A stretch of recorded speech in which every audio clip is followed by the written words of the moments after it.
12 seconds. Stop everything. Lumen Field just erupted with breaking news. The NFC Championship opponent is locked. A backup quarterback just proved doubters wrong in the most surgical way possible. And a defensive weapon Dallas gave up for dead just sent a warning that should terrify Matthew Stafford. Here's the first payoff you need. Drew Lock entered the game in the fourth quarter with Seattle leading 41-6. That's not desperation, that's domination. The Rams are coming to town. Demarcus Lawrence is hunting fumbles, and the national media is about to learn the same lesson the 49ers just absorbed. This defense doesn't allow comebacks. It forces surrenders. If you bleed Emerald City green louder than you hate the Rams, hit like and subscribe right now, because what happens in the next 7 days will either cement this team is Super Bowl bound or expose the doubters as prophets. We start with the quarterback narrative that Ryan Clark tried to write before kickoff, and how Drew Lock's garbage time appearance became the ultimate flex.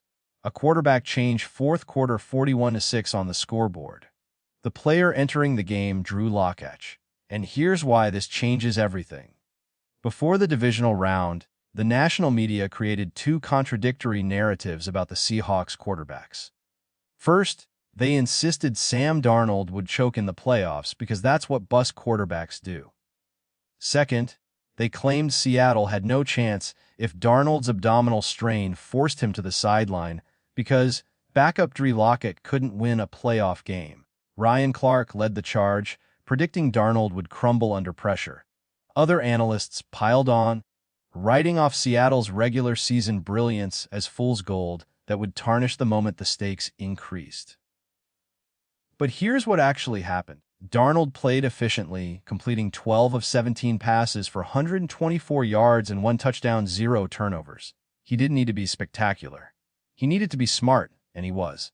The abdominal strain that had the media salivating over a potential collapse, Darnold played through it without flinching, managing the game while Kenneth Walker and the defense destroyed San Francisco. Then, with the game already decided, Mike McDonald pulled Darnold and inserted Drew Lock. Not because Darnold struggled, not because the injury flared up, but because the Seahawks were so far ahead that Lock's only job was to take a knee and run out the clock. That's the ultimate statement. Latch didn't need to throw a single meaningful pass. The damage was already done. And here's the beautiful irony. The same analysts who claimed Seattle was doomed if Lock had to play are now forced to admit that Darnold was so effective that Lock's appearance was pure victory formation. The game didn't belong to either quarterback. It belonged to Seattle's elite defense, return specialist Rashid Shaheed, and running back Kenneth Walker, who scored 3 touchdowns and rushed 19 times for 116 yards.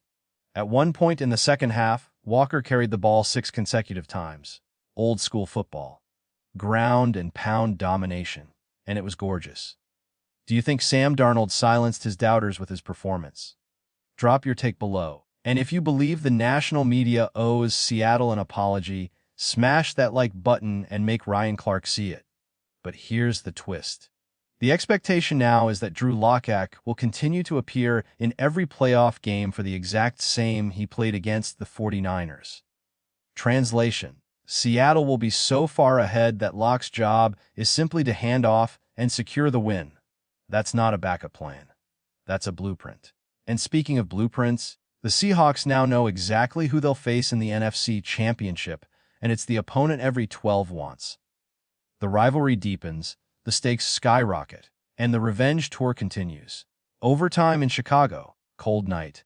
The Los Angeles Rams defeat the Chicago Bears and punch their ticket to Seattle.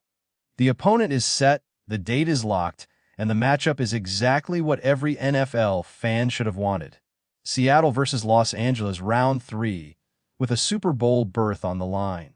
After demolishing the 49ers in the divisional round, the Seahawks knew they were 2 wins away from a championship.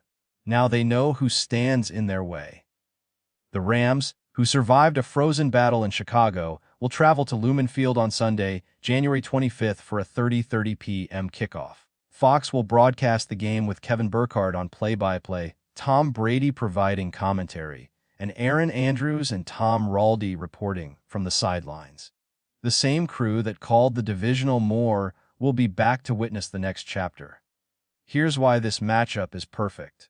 Seattle and Los Angeles were the best teams in their respective divisions for most of the season, and they already played 2 instant classics during the regular season. The second meeting in Week 16 was arguably one of the best games of the year.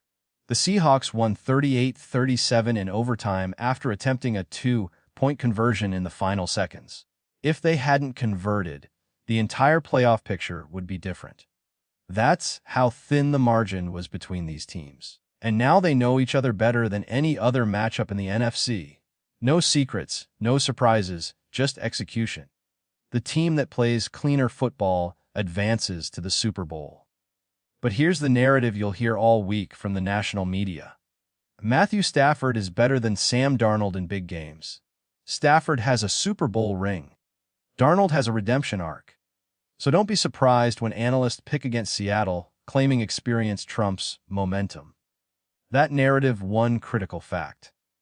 The Seahawks' defense is elite. As long as Seattle's defense continues to suffocate opposing offenses, this team can and should beat anyone. The unit that held the 49ers to 6 points, forced 3 turnovers, and made Brock Purdy look lost isn't going to suddenly collapse against Stafford. And there's another wrinkle. According to reports, Stafford is dealing with a finger injury that could add drama to the matchup. If his grip is compromised, Seattle's pass rush will feast. Demarcus Lawrence, Boy Maff, and the rest of the front 7 are licking their chops. Do you think the Seahawks will beat the Rams and advance to the Super Bowl? Drop your prediction in the comments. And if you believe this defense is unstoppable, hit like and prove the doubters wrong. But here's the edge of the cliff.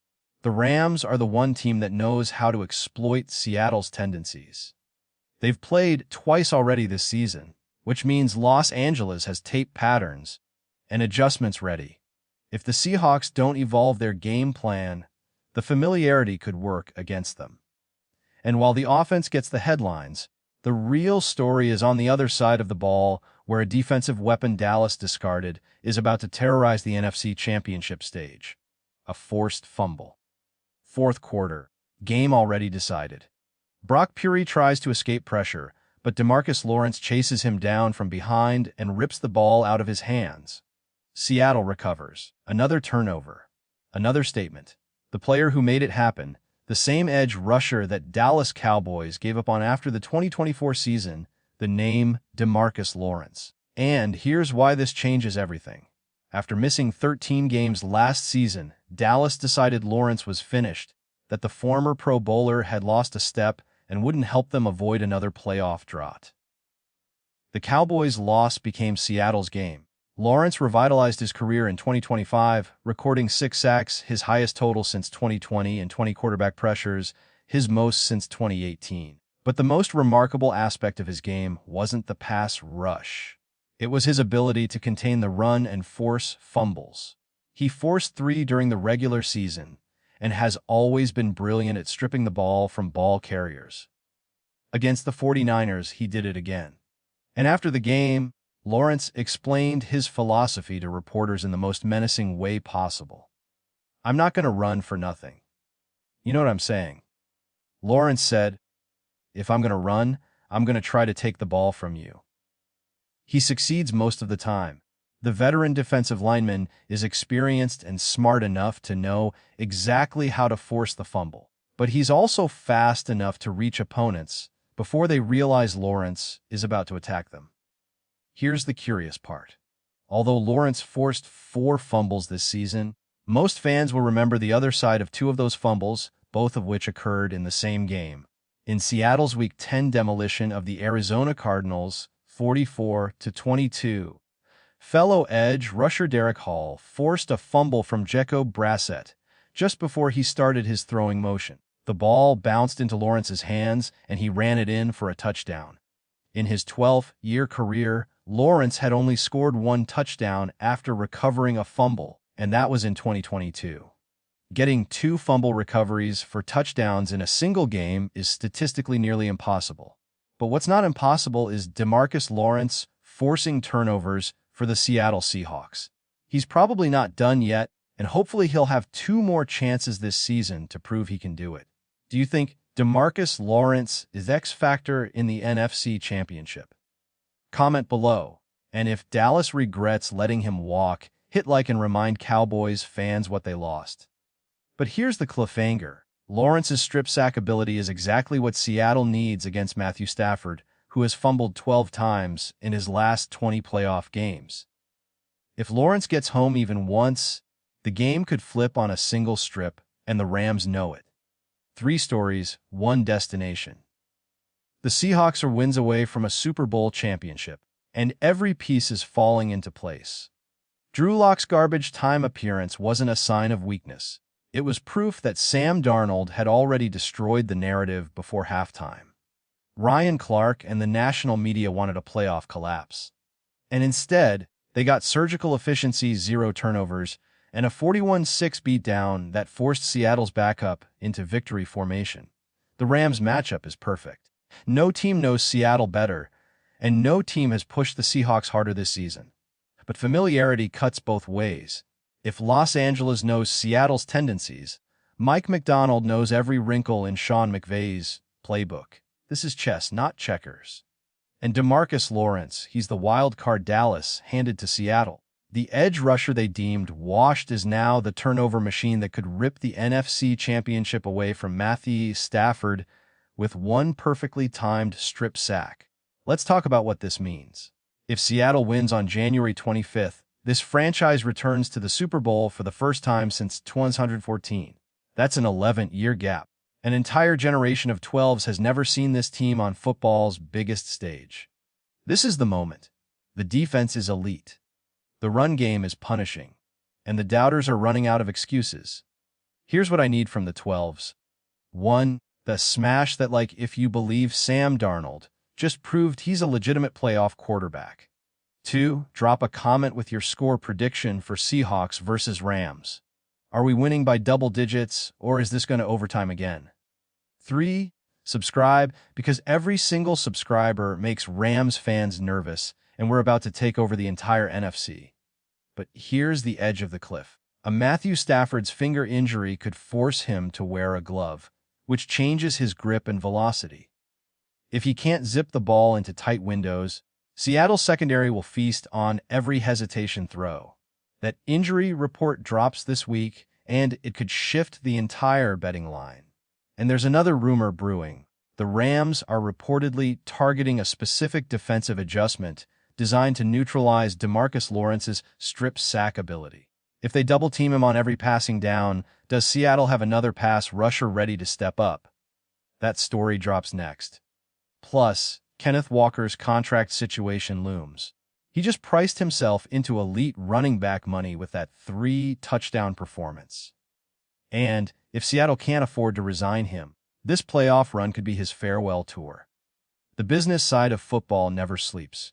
Telvs, the earthquake is here. Hit subscribe, stay locked, and let's bring a championship back to the Emerald City. We ride together. See you in the NFC Championship war.